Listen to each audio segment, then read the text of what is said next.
Terminons comme chaque matin, Cécile. Et nous partons ce matin au Maroc, en direction de Rabat avec Othman, alors je ne sais pas si je vais bien le dire, Ibn Razala. Oui, tout à fait. Est-ce que je l'ai bien dit? Magnifique. Oui, Ah bah voilà, c'est ça. Je me suis entraînée depuis ce alors, matin. chaque matin, on va voir évidemment comment on lutte et comment on s'organise face au Covid-19. Quelle est la situation au Maroc? Je crois comprendre que le confinement est très strict sur place. Oui, tout à fait. Contrairement à ce qu'on peut voir dans certains autres pays, ici, il est plutôt appliqué de façon stricte et très surveillée. Donc le confinement, ou même l'état d'urgence sanitaire a été déclaré chez nous le 20 mars. Et depuis, eh bien, écoutez, il y a des attestations qui ont été mises en place, qui sont signées par des agents de quartier. Donc, contrairement à ce qui peut être en vigueur en France, ce ne sont pas des attestations qu'on copie ou qu'on imprime à chaque fois. C'est une attestation qui a été cachetée par un agent de quartier en début de confinement et qui est valable pendant toute sa durée. Donc, cette attestation mentionne les raisons pour lesquelles on peut être amené à bouger. Et si on est surpris sans l'attestation, les mesures prises sont assez strictes aussi, on va dire. Radical, c'est quoi? Des amendes ou plus que ça? Oui, les personnes sont emmenées au poste de police pour s'expliquer. Ah oui, pour vérification. Ouais. Voilà. Et alors pourquoi peut-on quand même sortir pour faire des courses, pour le travail, pour la santé? Il y a quand même des secteurs essentiels qui travaillent? Alors il y a des secteurs essentiels qui travaillent, d'autres secteurs aussi peuvent justifier qu'ils doivent être amenés à se rendre sur leur lieu de travail malgré le confinement. Donc il suffit de mentionner sur son attestation. Par la suite, ils ont renforcé. Alors chez nous, ce qu'on voit, c'est que le confinement a tendance à se renforcer. Les mesures ont tendance à se durcir. Il n'y a pas de relâchement, au contraire.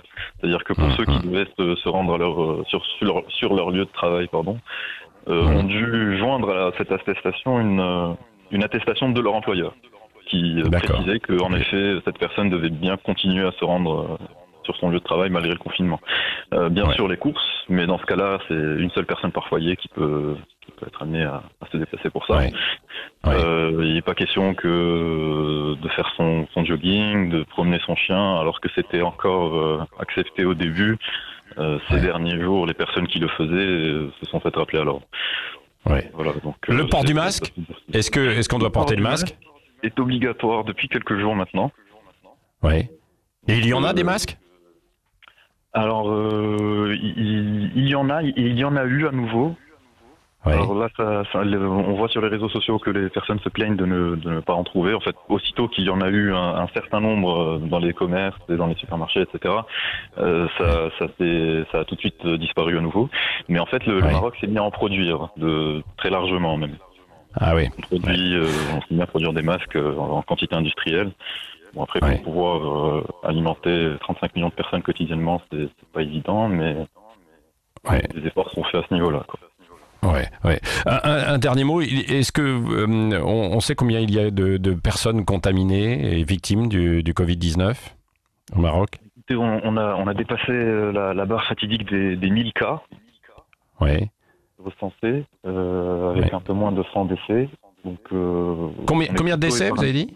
Un peu moins de 100 décès. Un peu moins de décès, de 100 décès, oui. Oui, tout à fait. Donc on peut dire qu'on est épargné comparé à les Européens qui sont les plus proches de nous. Je pense que c'est certainement lié à la fermeture des frontières qui a été prononcée assez tôt. C'était le 12 mars, si je dis pas de bêtises, et donc ça a été une mesure qui était considérée comme extrême, mais je pense que c'est vraiment ce qui nous a sauvés.